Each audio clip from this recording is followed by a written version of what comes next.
Life story channel में आपका स्वागत है। हमारी आज की कहानी है रिश्ते अपने खून के।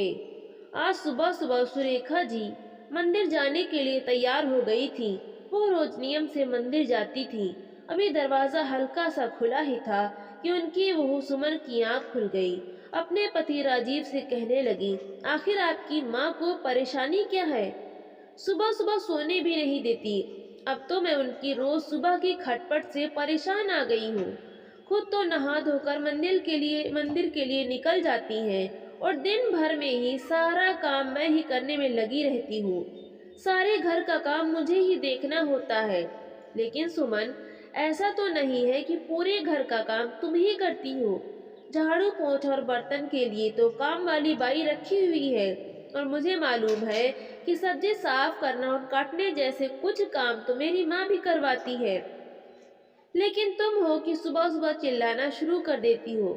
अजी, झाड़ू पोंछ और बर्तनों के अलावा भी बहुत सा काम होता है घर में। तुम्हारी माँ तो मंदिर में 2 घंटे लगा कर आती है।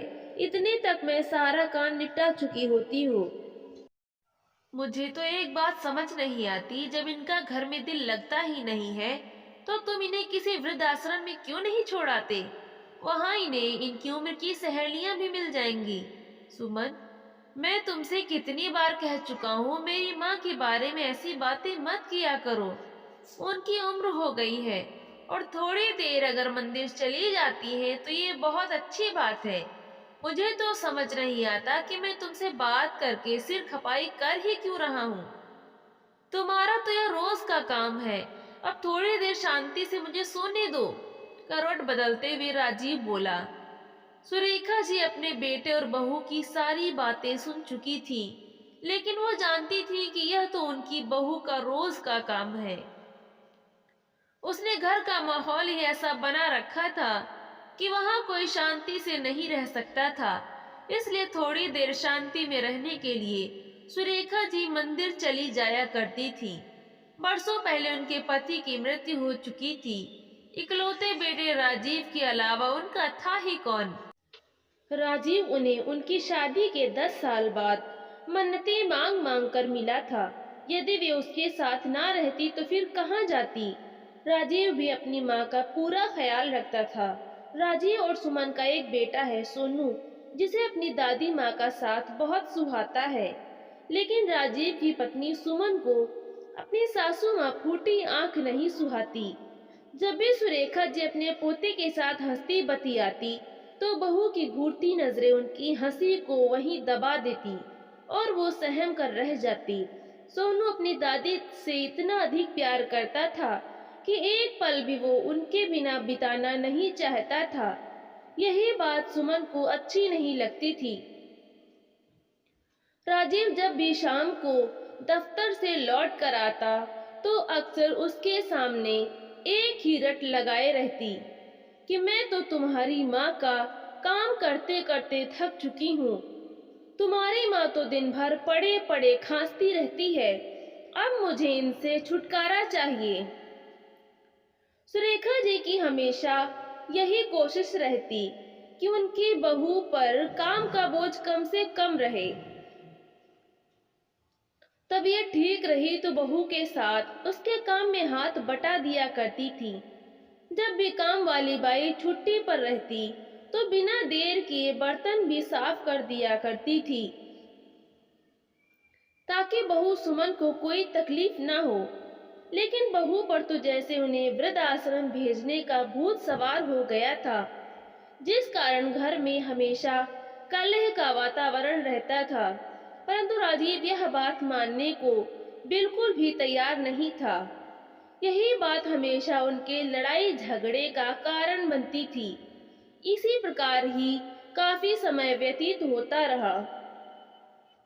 आज सुमन के कुछ रिश्तेदार उसके घर आए हुए थे तो सुरेखा जी को उसी समय खांसी छिड़ गई। वे काफी देर जोर जोर से खांसती रही।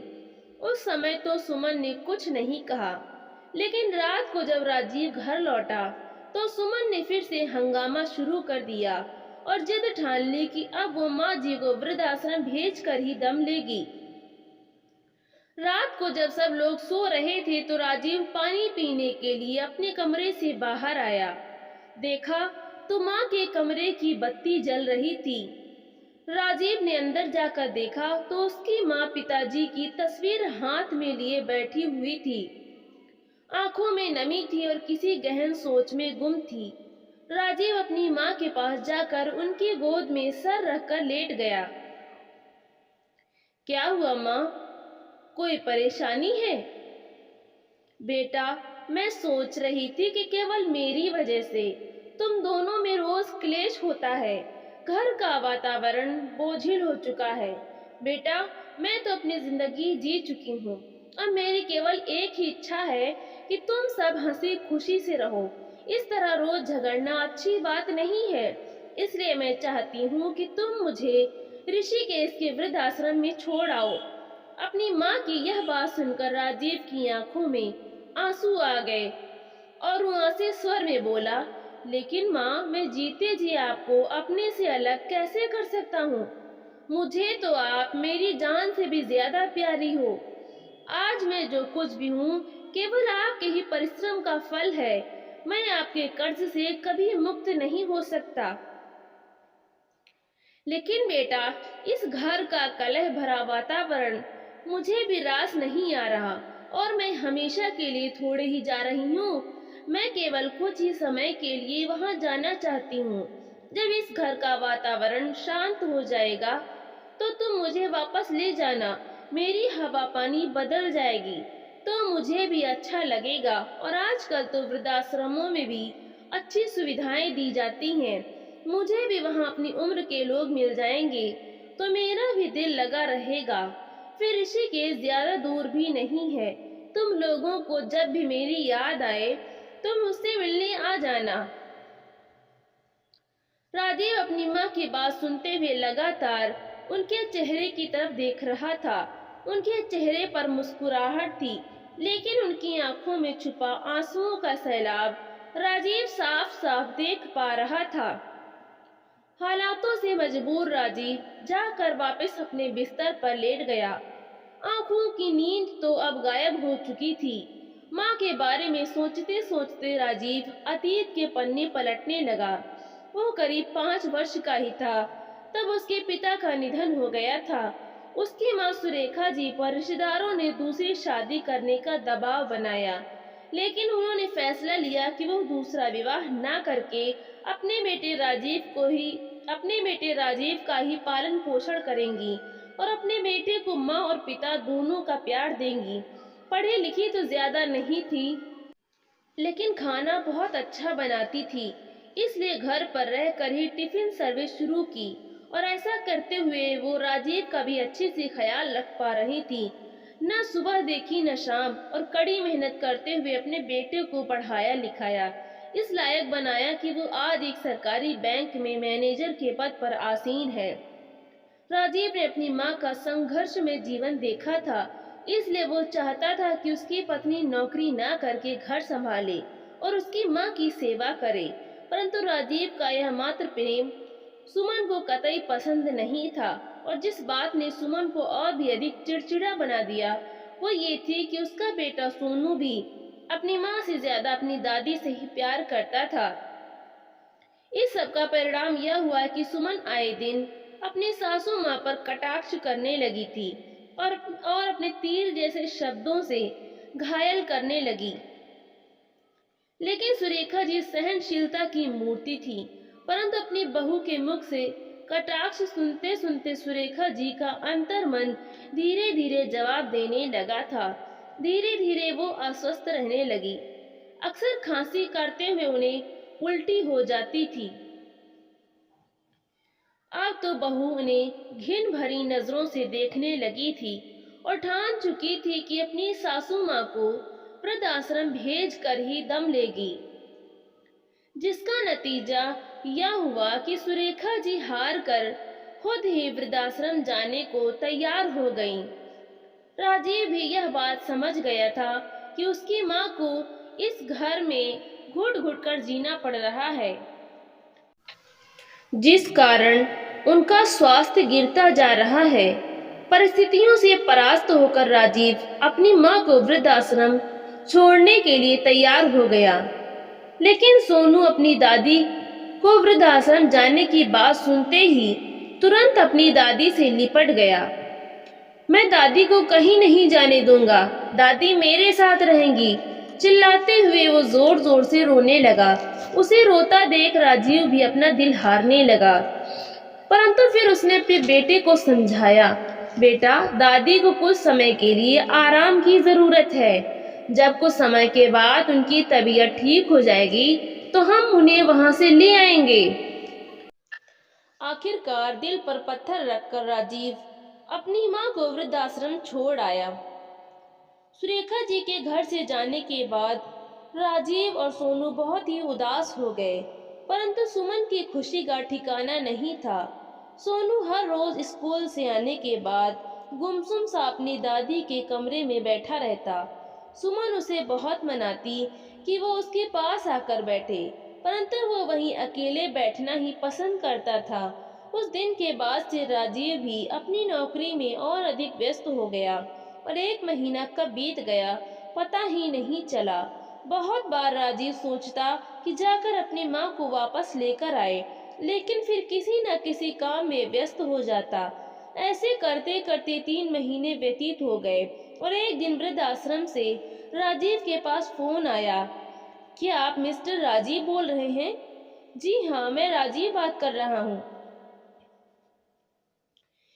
मिस्टर राजीव, आपकी माताजी श्रीमती सुरेखा का बीती रात दिल का दौरा पड़ने से देहांत हो चुका है। आप तुरंत आश्रम पहुंच जाइए। यह बात सुनते ही राजीव सन्न रह गया। हाथ से मोबाइल छूटकर नीचे गिरा और राजीव अपना सिर पकड़कर धड़ाम से जमीन पर बैठ गया।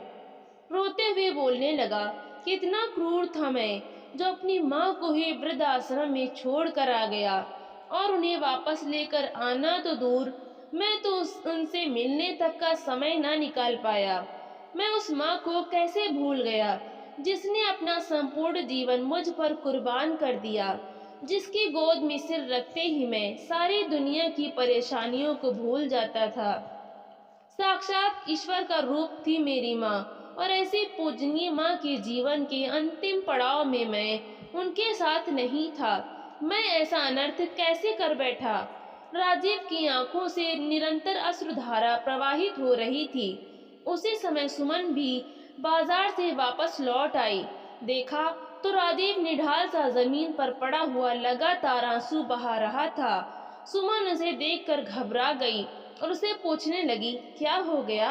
आप रो क्यों रहे हैं? सुमन को देखते ही राजीव जोर जोर से चिल्लाने लगा, सब तुम्हारा किया धरा है, यह केवल तुम्हारे कारण हुआ है।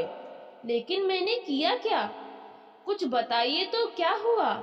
सुमन बोली तो राजीव भरे गले से बोला, तुम मेरी माँ से छुटकारा चाहती थी ना? माँ ने हमेशा के लिए तुम्हें छुटकारा दे दिया। माँ यह दुनिया छोड़कर हमेशा हमेशा के लिए चली गई हैं। यह सुनते ही सुमन को झटका लगा और जैसे ही ये बात सोनू के कानों में पड़ी तो वो भी जोर जोर से रोने लगा। सुमन राजीव से माफी मांगते हुए उसे सांत्वना देने लगी। हमें जल्दी ही ऋषिकेश के लिए निकलना होगा, लेकिन बाहर तेज बरसात है। जैसे ही बारिश कम होगी हम चल पड़ेंगे। लेकिन बारिश हर बीते पल के साथ तेज होती जा रही थी। राजीव ने समय व्यर्थ न गंवाते हुए ड्राइवर को फोन किया और उसे कहा कि उन्हें जल्दी से जल्दी ऋषिकेश पहुंचना है। लेकिन ड्राइवर ने कहा कि ऋषिकेश के पूरे रास्ते में तेज मूसलाधार वर्षा हो रही है। पानी भर जाने के कारण पूरा मार्ग रुका हुआ है। बाढ़ जैसी स्थिति बनी हुई है। ऐसे में घर से बाहर निकलने का मतलब है किसी मुसीबत को बुलावा देना। हमें कुछ देर के लिए बारिश कम होने का इंतजार करना पड़ेगा।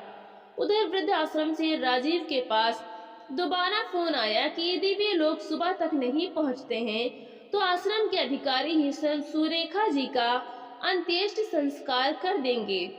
लेकिन बारिश कम होने का नाम ही नहीं ले रही थी। दुखी मन से राजीव बैठा हुआ यही सोचता रहा कि कब बारिश कम हो और कब वो यहाँ से चले। आत्मग्लानि से भरा वो केवल उसी समय को कोसता जा रहा था जब वो अपनी माँ को वृद्ध आश्रम में छोड़ आया था। सारी रात बीत गई और सुबह हो चुकी थी, लेकिन अभी तक मूसलाधार बारिश नहीं रुकी थी। जब सुबह तक उनका जाना संभव नहीं हो पाया तो आश्रम में उनकी मां का संस्कार कर दिया गया और इसकी खबर राजीव को दे दी गई। 2 दिन बाद राजीव अपने परिवार के साथ आश्रम पहुंचा और अपनी मां की अस्थियां गंगा में प्रवाहित करके रोते कलपते खाली हाथ वापस आ गया। घर आकर राजीव और सुमन बहुत दुखी थे। राजीव का किसी काम में मन नहीं लग रहा था, लेकिन इस घटना ने सोनू को तो झकझोर कर रख दिया। उसका बचपन जैसे कहीं गुम सा हो गया। उसकी माँ जो सब्जी बना कर देती वो खा लेता, जहाँ बैठने को कहती वहाँ बैठ जाता। वो गुमसुम सा सारे काम करते जा रहा था, लेकिन पढ़ने को उसका दिल नहीं करता था। जब भी पढ़ाई करने बैठता तो उसे दादी की याद और ज्यादा सताने लगती। किताब उठाकर बैठा रहता, परंतु एक अक्षर भी नहीं पढ़ पाता था। एक दिन सोनू जब स्कूल से घर वापस आया तो आकर बिस्तर पर निढाल सा गिर गया। सुमन ने उसे हाथ लगाकर देखा तो उसका शरीर तप रहा था। थर्मामीटर लगाकर चेक किया तो सुमन हैरान रह गई जब पता चला कि बुखार 104 डिग्री था। सुमन घबरा गई और तुरंत राजीव को फोन किया। वे जल्दी से उसे डॉक्टर के पास लेकर गए। डॉक्टर ने दवाई तो दे दी, परंतु बुखार तो उतरने का नाम ही नहीं ले रहा था। हमेशा 103-104 डिग्री के करीब रहता। रह रहकर सोनू नींद में ही दादी माँ को पुकारता रहता। करीब 1 सप्ताह तक भी जब दवाइयों ने असर नहीं किया तो वे दोनों सोनू को मनोचिकित्सक के पास लेकर गए। सोनू हमेशा बड़बड़ाता रहता, दादी आप मेरे पास वापस आ जाओ, हम एक साथ बैठकर टीवी देखेंगे। आप मेरे पास रहोगी, कहीं नहीं जाओगी। उसकी मानसिक स्थिति को देखते हुए डॉक्टर ने कहा, बच्चे के दिमाग पर बहुत बुरा असर पड़ा है। एक बात बताइए, क्या अब इसकी दादी जी इसके साथ नहीं रहती? राजीव ने दादी जी के ऋषिकेश छोड़ने से लेकर अब तक की सारी कहानी डॉक्टर साहब को बताई और बताया कि जब से सोनू को ये पता चला है कि उसकी दादी हमेशा हमेशा के लिए चली गई है और अब उससे मिलने कभी नहीं आ पाएगी, तब से उसकी हालत बिगड़ती जा रही है और दवाइयाँ देने के बावजूद किसी भी प्रकार से उसकी हालत में कोई सुधार नहीं आ रहा। उनकी बात सुनकर डॉक्टर ने उन्हें कहा, देखिए मैं जानता हूं कि आपके लिए थोड़ा मुश्किल होगा, लेकिन इस समस्या से निपटने का केवल एक ही हल है। आपको किसी बूढ़ी महिला को सोनू की दादी बनाकर लाना होगा और उन्हें अपने घर में रखना होगा जब तक सोनू पूरी तरह ठीक नहीं हो जाता। डॉक्टर साहब द्वारा बताई गई योजना सुनकर राजीव और सुमन हैरानी से एक दूसरे को देखने लगे। उन दोनों को ये बात कुछ अटपटी सी लगी, लेकिन वे अपने बच्चे के जीवन के लिए कुछ भी करने को तैयार थे। काफी कोशिशों के बाद भी कोई बूढ़ी महिला नहीं मिली जो सोनू की दादी बन सके। फिर सुमन ने राजीव से कहा, क्यों ना किसी वृद्धाश्रम से दादी जी का इंतजाम किया जाए।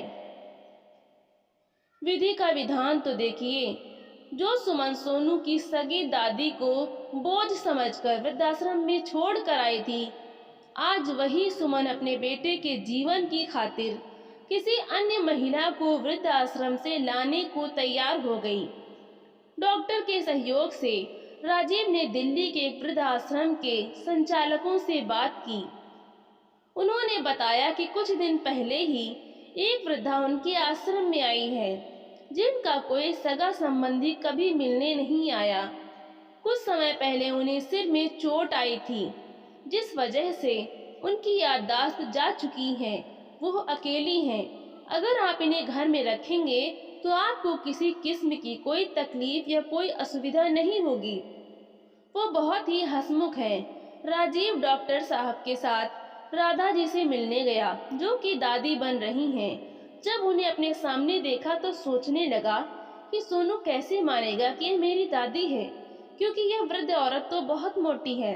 उनके सिर के बाल भी छोटे हैं और वो चश्मा लगाती हैं। उनके चेहरे पर कुछ चोट के निशान थे।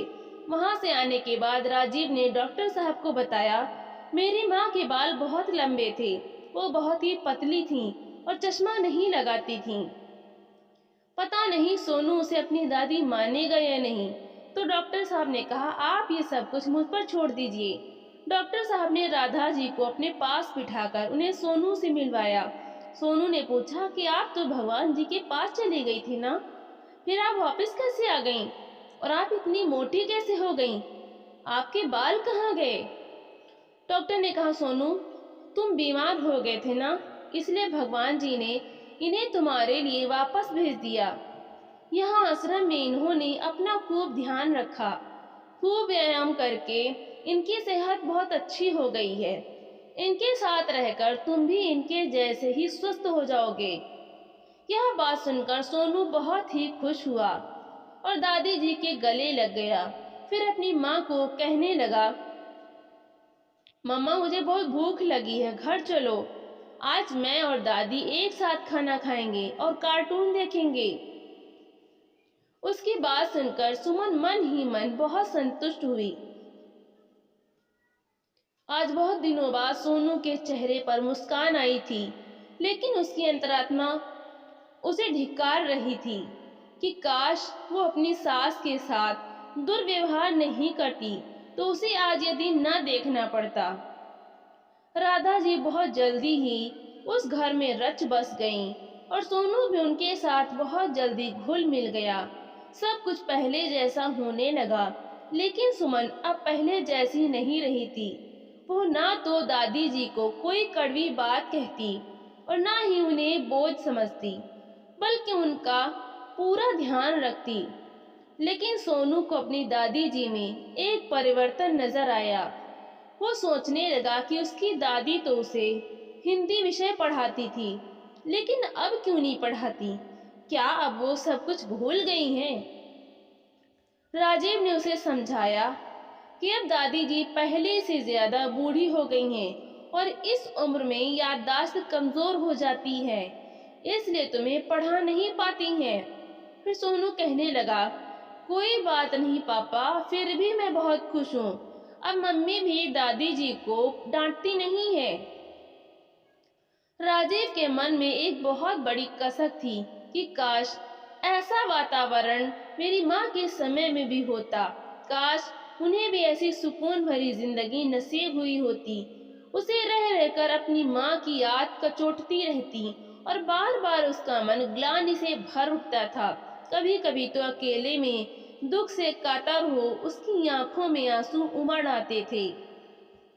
आज राजीव सुबह उठा तो अपनी माँ को याद करके उदास हो गया। तभी सोनू उसके सामने मुस्कुराता चेहरा लेकर आ गया। क्या पापा, आप रो रहे हैं? अब तो दादी भी हमारे पास आ गई हैं। पापा, मेरे पास आपकी उदासी दूर करने का एक बहुत अच्छा आइडिया है। आज आप ऑफिस नहीं जाएंगे, हम सब शॉपिंग पर चलेंगे। मेरी और दादी की मनपसंद चीजें खरीद कर लाएंगे और शाम को हम सब पार्क जाएंगे। राजीव भी बहुत उदास था तो कुछ देर सोचकर बोला, चलो भाई, आज तुम्हारी बात मान ही लेते हैं। इतना सुनते ही सोनू खुशी से उछल पड़ा। सभी लोग जल्दी से तैयार होकर शॉपिंग के लिए निकल गए। सभी का दिल उमंग और प्रसन्नता से भरा हुआ था। शॉपिंग के बाद उन्होंने रेस्टोरेंट में खाना खाया और शाम को पार्क में खूब मस्ती की। जब घर लौटने का समय हुआ तो सभी लोग गाड़ी में बैठने लगे। राजीव और सुमन गाड़ी में बैठ चुके थे और दादी जी जैसे ही गाड़ी का दरवाजा खोलने लगी तो सोनू ने देखा कि सड़क के दूसरी ओर आइसक्रीम पार्लर था। उसने अपनी दादी से कहा, दादी आइसक्रीम खानी है, चलो ना। ऐसा कहते ही वो उनका हाथ पकड़कर तेजी से दौड़ने लगा। दादी ने देखा सामने से तेज गति की कार बेकाबू होकर आ रही थी और सोनू को बचाने के इरादे से उन्होंने उसका हाथ तेजी से पीछे की ओर खींचा। सोनू तो गाड़ी से बच गया, लेकिन दादी माँ को गाड़ी से टक्कर लगी। वो कुछ दूरी पर जाकर गिरी और उनके सिर से खून की धारा बह निकली। सुमन और राजीव एकदम घबरा गए। क्षण भर की भी देरी ना करते हुए वे उन्हें लेकर पास के अस्पताल में पहुंचे। उन्होंने वृद्धाश्रम के संचालक को भी शीघ्र अस्पताल आने को कहा। डॉक्टर ने तुरंत उनका इलाज शुरू कर दिया और बताया कि उन्हें सिर पर ज्यादा चोट आई है, जबकि शरीर पर ज्यादा चोटें नहीं हैं। कुछ समय बाद वृद्धाश्रम के संचालक भी पहुंच गए। राजीव ने देखा कि दादी जी के होंठ कांपने लगे थे और वे राजू राजू बोलने लगी। राजीव को यह शब्द सुनकर अपने कानों पर विश्वास नहीं हुआ, क्योंकि यह उसके बचपन का नाम है और इस नाम से केवल उसे उसकी माँ ही पुकारा करती थी। राजीव हैरान रह गया और बोला, इस नाम से तो मुझे मेरी माँ पुकारा करती थी। वृद्धाश्रम का संचालक भी ये बात सुनकर अचंभित रह गया, लेकिन थोड़ी देर में ही वो सारा मसला समझ गया और बोला कि कुछ समय पहले इन माता जी का एक्सीडेंट हो गया था। उनके सिर पर गंभीर चोट आई थी, जिससे उनकी स्मृति चली गई थी। मुझे लगता है कि वापस उसी जगह चोट आने के कारण उनकी स्मृति वापस लौट आई है। थोड़ी देर में दादी जी को होश आ गया और जैसे ही उन्होंने आंखें खोली तो देखते ही सभी को पहचान लिया और राजीव को देखते ही उनकी आंखों में आंसू आ गए। राजीव तुरंत अपनी माँ से लिपट गया और रोते हुए बोला, माँ, अब हम कभी नहीं बिछड़ेंगे। मृत्यु भी हमारे प्यार के समक्ष हार गई माँ, क्योंकि जिस इंसान का दाह संस्कार हो चुका हो वो इंसान साक्षात जीवित सामने हो, तो इससे बड़ा आश्चर्य इस संसार में क्या होगा। अपने बेटे सोनू को देखकर राजीव बोला, बेटा, तुम्हारी दादी अब बिल्कुल ठीक है। सोनू यह सुनकर खुशी के मारे उछल पड़ा और बोला, सॉरी दादी, मेरी वजह से आपको इतनी सारी चोट लग गई। मैं आगे से ऐसा कभी नहीं करूँगा। इतना कहकर सोनू अपनी दादी से लिपट गया। सुमन भी रोते रोते सासू माँ से अपने व्यवहार के लिए क्षमा याचना करने लगी। इस करुण दृश्य को देखकर वहां उपस्थित सभी लोगों का मन भर आया। सभी लोग राजीव और उसके परिवार को खूब बधाई दे रहे थे। पूरे परिवार की खुशी का ठिकाना नहीं था। लेकिन हैरानी की बात तो यह थी कि आश्रम वालों से इतनी बड़ी गलती हुई कैसे। यह जानने के लिए राजीव ने ऋषिकेश के आश्रम में फोन किया और पूरी घटना बताई और गलती कहां पर हुई इसकी जानकारी मांगी।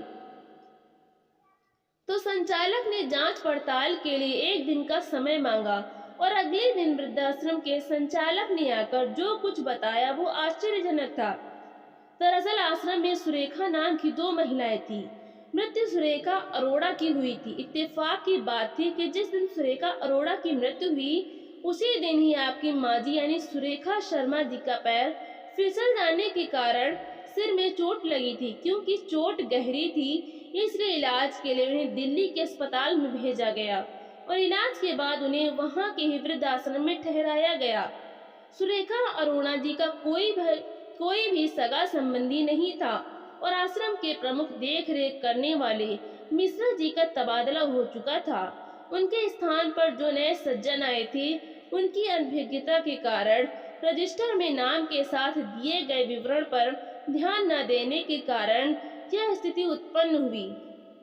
दिल्ली के वृद्धाश्रम में आपकी माता जी राधा जी के नाम से प्रसिद्ध हो गई, क्योंकि आँख खुलने के बाद वो हमेशा राधे राधे बोलती रहती थी। ठीक होने के बाद स्मृति दोष पर अधिक मस्त रहने के कारण इनका शरीर मोटा हो गया। चेहरे पर चोट लगी थी इसलिए चेहरे पर निशान पड़ गए और सिर की चोट के कारण इनके बाल भी छोटे करा दिए गए। दृष्टि कमजोर होने के कारण आंखों पर चश्मा चढ़ गया। कुदरत का ये करिश्मा देखकर सब लोग हक्के बक्के रह गए। उन्होंने सपने में भी कल्पना नहीं की थी कि उनकी वह माँ जिसका वो अस्थि विसर्जन भी कर आए थे, उन्हें जीवित मिलेगी। परंतु अब उनकी अनुपस्थिति में उनका परिवार में महत्व सभी लोग भली भांति जान चुके थे। और उधर सुमन यह सोच सोच कर शर्म से डूबी जा रही थी कि जिस माँ को वो बोझ समझकर वृद्धाश्रम छोड़ आई थी, आज असल में उसी माँ ने उसके बेटे को जीवन दान दिया था। राजीव और सुमन दोनों मन ही मन इस घटना के लिए स्वयं को दोषी मान रहे थे, परंतु दूसरी ओर उसके मन में तसल्ली थी कि आज दादी माँ के कारण ही उनका बेटा सोनू उनके सामने सही सलामत खड़ा था। आज सचमुच दादी माँ और सोनू दोनों का पुनर्जन्म हुआ था। खून के रिश्ते कितने प्रबल होते हैं, आज इस घटना ने सिद्ध कर दिया था। तो दोस्तों, आपको ये कहानी कैसी लगी? लाइक करें, शेयर करें और कमेंट करके हमें ज़रूर बताएं। और चैनल को सब्सक्राइब करना बिल्कुल भी ना भूलें। तो मिलते हैं हम अगली नई कहानी के साथ। बहुत बहुत धन्यवाद।